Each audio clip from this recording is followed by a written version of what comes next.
I'm going to be telling you 5 things that helped me succeed in university and really get into the dream medical schools that I wanted to. You may be wondering, why would I listen to this amateur YouTuber who keeps on changing his microphone setup? Well, for once, welcome to Rising MD. My name is Ronesh and I'm a medical student at the University of Toronto. And fortunately, I've just finished my undergraduate degree. Now, over the course of those 4 really hard and sometimes even grueling years, I think I've picked up a lesson or two. And today I'm actually here to present 5 of them. So get ready, let's jump into the first one. 1. Have a goal. Throughout your 4 years of undergraduate studies or wherever you are in your academic journey, you need direction. Direction is the key here. So for me, throughout my undergraduate studies, I always had medical school and working in the healthcare field as a main motivator. And what that did is that it helped to keep me grounded throughout my studies. It gave me a reason to really put in those hours to study late at night. So whether or not even healthcare is something that you're interested in, I encourage you to find a goal to orient yourself for the next couple of years in academia. Now, ultimately, if you don't have a goal, I want you to feel that that is okay. Don't feel pressured to have everything sorted out right now. I understand that university and college can be a very daunting time period. But one thing I do recommend and even encourage you to do after this video is look around, try to browse any channels even on YouTube here that actually explore career pathways that you're interested in. I think that'll be a great help and it will be an amazing resource for you throughout your years. And one other thing I would love to note is that don't constrain yourself to a particular field or career pathway. So for example, I was interested in medicine, so naturally I wanted to pursue medical school. But early on in my years, I really opened up the possibility of joining even other careers within the healthcare field. So for example, in Toronto, where I did my undergraduate studies, we have something called the Michener Institute of Technology, where it's essentially a college program where you can go into many different fields that are still within healthcare, such as a lab technician or radiology technician. So the moral of that story, I think you really want to explore all the possibilities of any career that you're interested in. I think that will really help broaden your search and really ensure that you have a goal. 2. Find a good group of friends.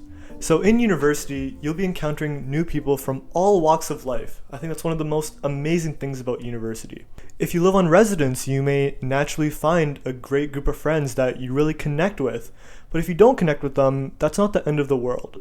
So personally, as someone who commuted to university and didn't really live on residence, I think it really did take time to find a good group of friends. It really wasn't until second year where I did find a close knit of friends through the choir that I really participated in. So one thing I really do encourage you, continue meeting people until you find people you really connect with. And that one way could be through clubs. So here's an example. So in choir, something that I absolutely love is that we really connected through our shared passion of karaoke. These are your friends for the next 4 years of your life. Maybe less, maybe even your entire lifetime. 3. Say yes. Throughout your college or university experience, you never know where opportunities will take you.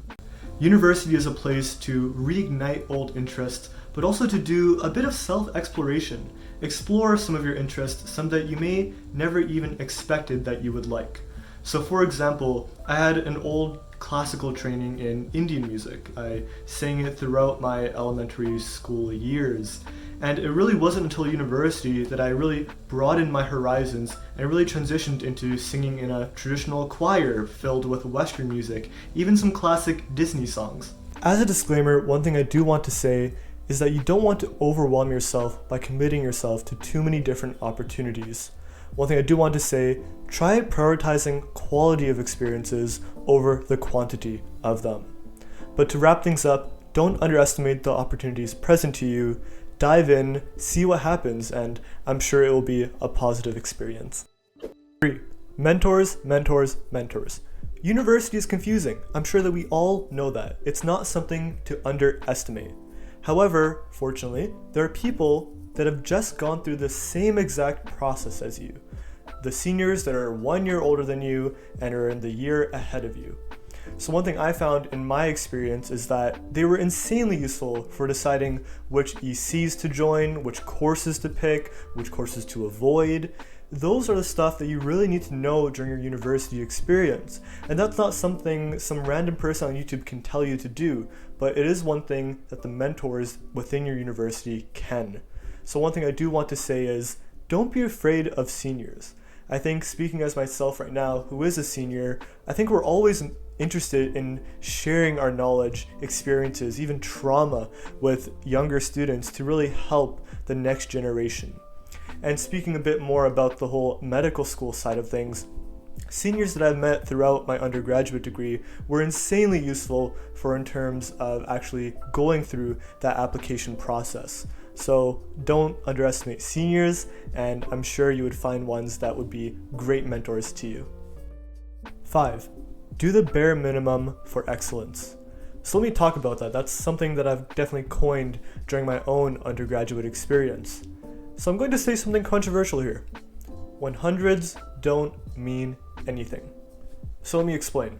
At least within the medical school process, which is naturally a very competitive process in terms of GPA, for example, the difference between a 90 and a 100 in terms of how applications are screened is most likely 0. Now, there are some schools that look at raw percentages. Okay, there it matters.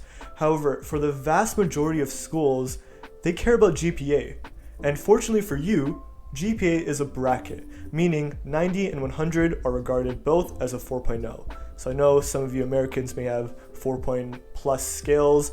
I don't really know about that, just know it's going to be regarded as the same. Let's talk about diminishing returns for a second. To get an 80 in a course takes effort. To get a 90 takes more effort than 80, naturally. To get 100 now takes a drastically larger amount of effort than it takes to get a 90.